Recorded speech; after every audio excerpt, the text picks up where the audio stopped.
यानंतर बघूया दिवसभरातली पाचवी मोठी बातमी। शरद पवारांकडून नरेंद्र मोदींचं कौतुक करण्यात आलंय। मोदी जगात देशाची प्रतिष्ठा जपतायत ही गोष्ट विसरून चालणार नाही असं शरद पवार यांनी म्हटलंय। वैचारिक भूमिका वेगळी असेलही इथं राजकीय मतभेद करायचे नसतात असंही शरद पवारांनी म्हटलेलं। मात्र ठाकरेंचे खासदार संजय राऊत यांनी स्पष्टपणे पवारांच्या विचारावर असहमती दर्शवलेली आहे।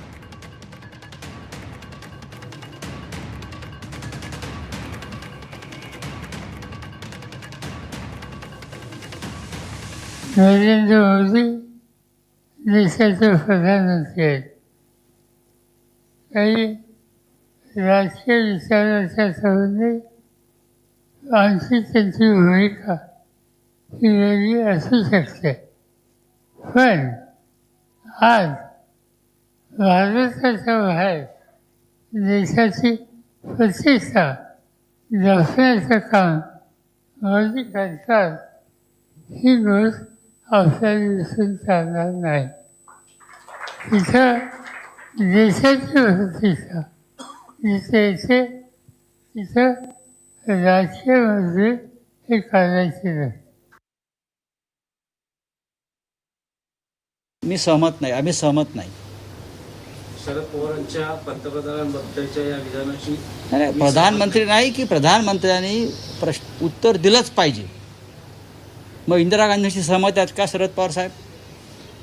इंदिरा गांधी परदेशात जाऊन, मनमोहन सिंग परदेशात जाऊन, नरसिंहराव परदेशात जाऊन, पवार साहेब तर सरकारमध्ये होते। राजीव गांधी परदेशात जाऊन मीडियाशी बोलत होते, प्रश्नांना उत्तर देण्यापासून पळत नव्हते।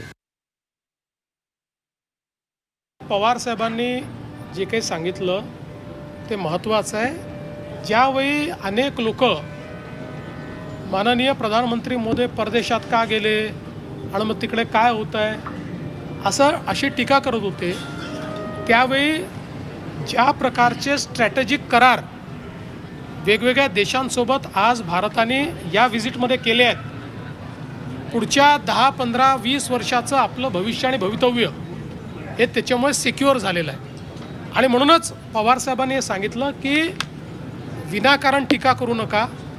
प्रधानमंत्री परदेशात जाऊन देशाच्या हिताचं काम करतायत, त्यामुळे त्याच्यावर टीका करणं हे योग्य होणार नाही।